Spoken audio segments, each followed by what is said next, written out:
Hey there, DJ Gizzard here. Well, I haven't done nothing for a while.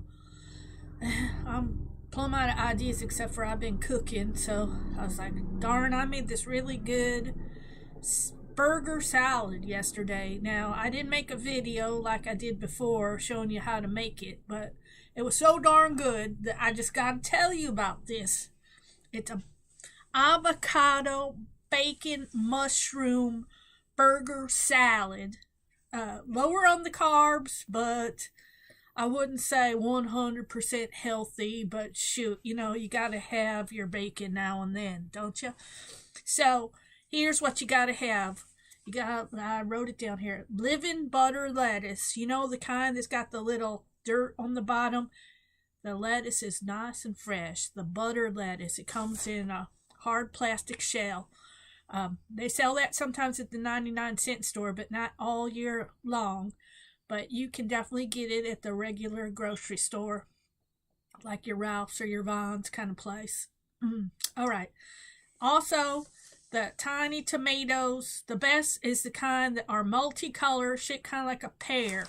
They're about that big. There's some yellow ones, some yellow with green stripes, some red ones, some orange ones. Okay, now you're going to wash them and cut them in half down the middle. 2 slices of bacon. This is for one person, so 2 slices of bacon per person. And get the kind that doesn't have any nitrates. It's better for you. I mean, bacon's not totally healthy, let's face it, but at least don't eat the nitrates, okay? Get the no hormone, no nitrate kind of bacon. You don't have to feel quite as guilty.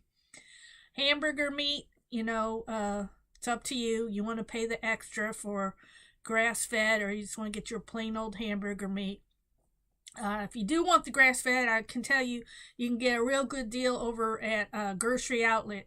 They have packages for $5. If one of them fancy Whole Foods kind of place would be like $8-9 for the same amount of hamburger meat. So, Worcestershire or soy sauce. If you, like me, have some problems with high blood pressure because you're eating too much bacon, then get the low sodium version. Some crimini mushrooms. Okay, I love them. They have a nice, nutty, earthy flavor. So get yourself a heaping helping of them crimini mushrooms. Chop them up. Listen, you just rinse them lightly. Don't even take the outer part of the crimini mushroom off, because that's where all your minerals are really rich. On the outside of a mushroom, you get tons of minerals. So just lightly wash them. Don't scrub them down. You get more minerals that way. Green onion. Get yourself 1 or 2 chopped green onions, depending on how oniony you like things. Plus, I buy these little bitty red onions. I love them because the flavor is not the same. It's not so strong and overpowering as the big red onions. So get yourself 2 of these little red onions per burger. Take off the outer skin and chop that into quarters. And then it'll cook up in your pan, so you don't need to chop it all the way. You can adjust the onions if you're not a big onion person, but I love onions, and onions are really good for you in the wintertime. Let me tell you, there's lots of properties to garlic and onions. You want to eat a lot of that in the wintertime. It's kind of cold up here, so open the attic here. Don't have any heat. That's why I got all the coat on. Okay, the other thing you want to get yourself is a small side of tater salad. Just if you don't want to make it yourself, you're just in a busy mess like myself, just get yourself some at the grocery store from the deli. Just a little side thing like that, that they give you at the deli, about that quantity. Same with the coleslaw. For this recipe, the Dijon grain deli mustard. Okay. If you want to get the smooth mustard, but for this recipe, I found that the Dijon deli mustard was the best. That has the whole grain in there. And then for seasoning, I like this a lot for just about everything. The Trader Joe's 21 seasoning salute. It's salt free.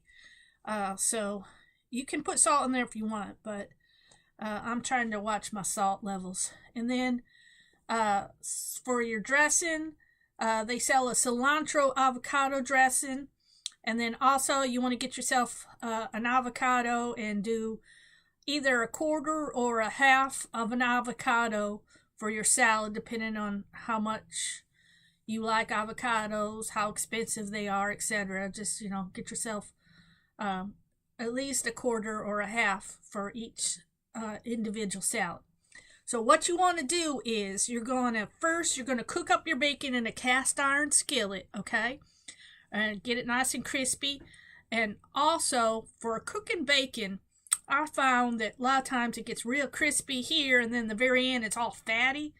That's no good, you don't like that fatty part on the bacon. So what you do is you take your fork and you press it down real good, and then on that fatty part, and then that'll start getting it nice and crisp. So then once your bacon's cooked up, take it off out of the cast iron skillet, put it on some paper towels to drain off the grease, and then you got your skillet nice and hot with the bacon grease. Then you're going to throw in your mushrooms and your green onions and your red onions and start stirring that up. Just when it starts getting a little bit soft, that's when you want to throw in your hamburger, okay? And so what you want to do is get yourself a bowl, put the hamburger meat in there, and put in some of this seasoning salute, and then throw in some soy or Worcestershire, which one you like, and mix it up with your spoon, and then make like a big meatball, okay? And then you're going to throw that meatball in the cast iron skillet. You still got your mushrooms. You shove your mushrooms over to one side, so you got an area for your hamburger, okay? You might, at this point, depending on if it's getting dry or not, throw in a little more soy or something in there with the mushrooms to keep everything nice and moist. Okay, so then you throw in your hamburger in there that's got the seasoning salute and the soy or Worcestershire added in there to make it a little more moist. Throw it in like a ball, okay? Then, once it gets nice and crispy on one side, then you flip it over and you smash it down, okay? And I learned that from that smash burger place. That's how they do it. I don't know why it makes it taste better, but it does. I'm telling you, that just little extra thing of making it like a meatball and then smashing it, okay? So then what you want to do while you're cooking up that is you get yourself a plate, put your living butter lettuce on the bottom, a whole bunch of it, okay? And then once your hamburger's cooked to your desired level, then let me back up and say, if your mushrooms are getting way too small, then take the mushrooms out ahead of time of the hamburger, but leave a little bit of onion in there to get it nice and crisp and flavor the hamburger. So leave the onion part in there, but you can take the mushroom out if it's getting cooked up too much. So then you got your plate with your living butter lettuce, getting tongue-tied here. And then on top of that, you're going to put your hamburger, once it's nice and cooked, put it on top of the lettuce.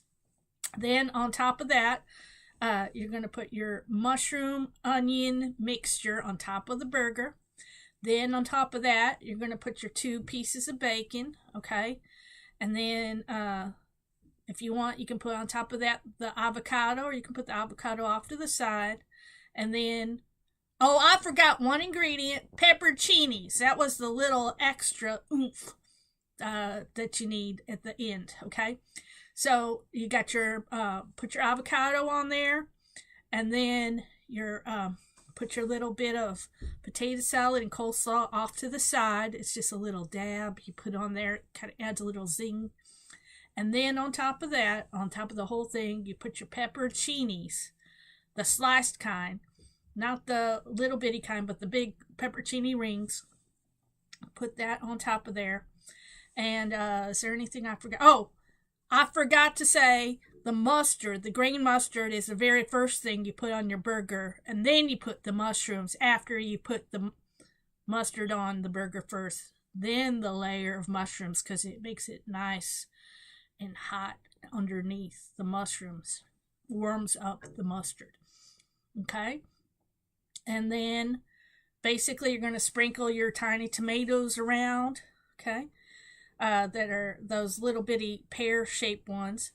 If you want to use bigger ones, that's okay. Just make sure you use organic beefsteak, something that's got some flavor. Don't use the tomatoes they make nowadays are awful. They don't even taste like anything. They're just horrible because they're all genetically modified with fish genes and stuff, and it doesn't taste like any kind of tomato that you ever had as a kid, because it's genetically modified to taste like nothing. Okay, so then you're going to sprinkle on your little bit of cilantro avocado dressing. And that's it. You got your gourmet burger salad. I'm telling you, this is the best damn burger salad ever. Forget anything you've had at these fancy hamburger places. And this is going to cost you a lot less. And it's going to be low in carbs and high in flavor. Okay, so I hope you enjoy this recipe. If you got any questions, just hit me up. I'll let you know. If you got any questions about cooking this recipe, not other questions. Okay? All right, you have a happy holiday. See you later.